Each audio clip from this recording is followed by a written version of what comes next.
তো কি বন্ধুগণ, ভুলে টুলে গেছো নাকি রেখেছো মনে? চলে এসেছে তোমাদের সেই স্টার। তাহলে চলো বেশি দেরি কি শেষ শুরু করা যাক। Let's start. अभी मजा आएगा ना भिड़ो। তো বন্ধুগণ, আজকের ভিডিওটা থেকে ছোট ছোট ভাই বোন ও গুরুজনরা দূরে থাকো। আর যদি শুনতে ইচ্ছা করে, দেখতে ইচ্ছা করে, তাহলে কানে হেডফোনটা লাগিয়ে নিও, কেমন? আর না হলে বাড়ি থেকে একটু দূরে চলে যাও, নাহলে কেস খেয়ে যেতে পারো। তাহলে চলো বন্ধুগণ, বেশি বকবকার না করে দেরি, লাইক কমেন্ট আর সাবস্ক্রাইবের মাধ্যম দিয়ে ভিডিওটা শুরু করি। কি দেখছিস অমন করে? বল বল, তোর কি চাই? আম চাই না ভালোবাসা চাই? আমার মনে কিন্তু অনেক ভালোবাসা আছে, তুই যেটা চাইবি সেটাই দেবো। কি যে বলো বৌদি, আমার ফলও চায় না, আমার আমও চায় না, আমার মনও চায় না। দেখুন আমি কেমন যেন শুকিয়ে যাচ্ছি, দিন দিন পাতলা হয়ে যাচ্ছি। আমার একটু দুধ চাই, দুধ দেবে? খেয়ে আমি যদি একটু মোটা হতে পারি। प्यारी समझ गई। সবার কাছে খেয়ে এসেছে বাস, আবার সেই ছেলে স্ট্যাটাস দেয় আমি সব মেয়ের ক্রাশ। কিছু পেলাম না দিদা মারার জন্য।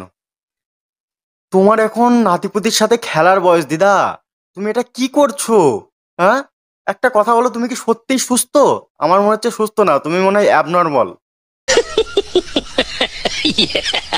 ইটের উপর ইট দিলে যেমন হয় বাড়ি, মেয়ের উপর ছেলে উঠলে হয়ে যায় ডেলিভারি। গাইস, মামুনি কি বলছে? ইটের উপরে ইট দিলে হয়ে যায় বাড়ি, ইটের উপরে ইট দিলে হয়ে যায় বাড়ি, আর ছেলের উপরে মেয়ে উঠলে হয়ে যায় ডেলিভারি।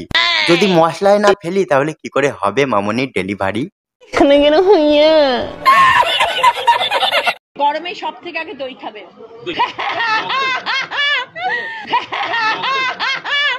জীবনে বানা কত রকমের প্রকল্পই না দেখলাম।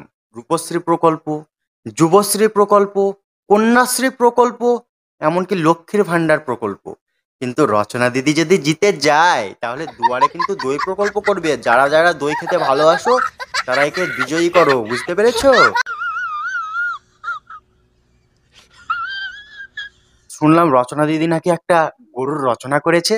যদি সেই রচনার রোজ চাও তাহলে তোমরা কমেন্টে জানাও, তাহলে ওটা নিয়েও খেলা হবে।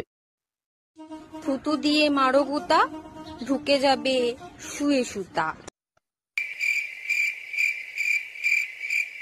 না মানে আমার মুড়ো ঝাঁটাটা গেল কোথায়?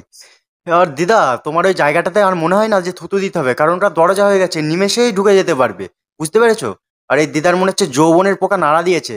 দাদুকে কেউ চিনে থাকলে খবর দাও, না হলে কিন্তু অবস্থা খারাপ হয়ে যাবে।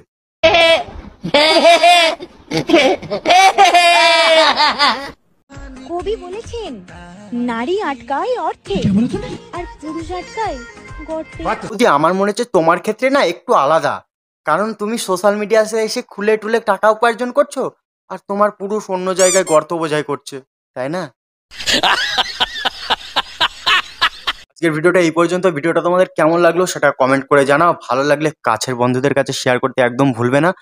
আর কমেন্ট করো, লাইক করো। কমেন্ট করছো না তোমরা, ভিডিওতে লাইকও করছো না। সাবস্ক্রাইব করা তো ভুলে গেছো, সাবস্ক্রাইব করো চ্যানেলে নতুন হয়ে থাকলে।